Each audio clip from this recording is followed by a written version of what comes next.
Today I'm going to show you a supported side plank row with a cable or a band. All right, so I'm setting up perpendicularly to my cable or band. You want the handle so that it's going to line up with about your hip. So you don't want to be here or way up here. So you want it in the middle. You want to make sure you could reach it before you set up. So for a supported side plank, I'm going to get into a position that I would start normally a clam with. So my knees are at about 45-degree angle. My soles of my feet pretty much line up with my butt. Okay? And then I have, you can't see it,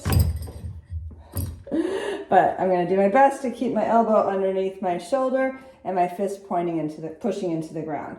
Some of you may be more comfortable with a pad under the elbow or a pad under the side of the knee here. I thought I wasn't recording. Okay, from here, I'm gonna create tension in my body, pull the shoulders back and down, which is gonna lift the chest up. I'm gonna make sure my pelvis diaphragm lines up so my tailbone's not tucked, my back's not arched, it's just a nice neutral spine. I'm gonna make sure my feet are flexed, which just makes me pay attention to my feet, give me some energy in my legs. And then last but not least, I'm gonna make sure my core is braced by either pretending somebody's gonna punch me in the stomach or tickle me. Those are my two go-tos.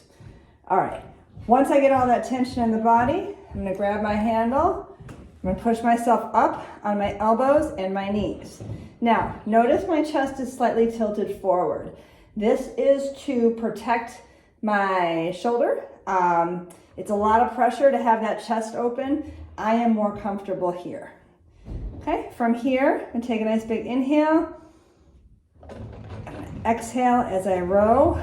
Inhale, exhale. Inhale, exhale. So what I'm actually doing there, I'm just gonna show you from a seated position so you're pulling your elbow back behind you, making sure that the chest stays lifted. I want you to watch the position of my shoulder.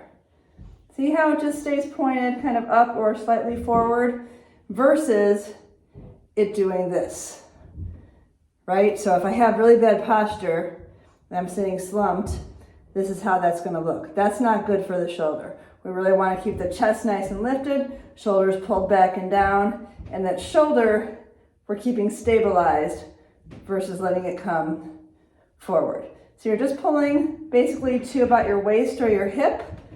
You want the arm to make, it's not a 90-degree angle, I guess it's like maybe a 60-degree angle, but you don't want it necessarily here, and you don't want it here. Just pull straight back. Now while I'm pulling, what I'm doing is my shoulder blade then is moving toward my midline. So I should feel a squeeze right there where the shoulder blade is being active.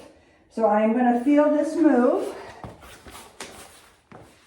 in underside of my core here, the oblique, the hip, and then the upper back on the right, and also probably some bicep and maybe some lat.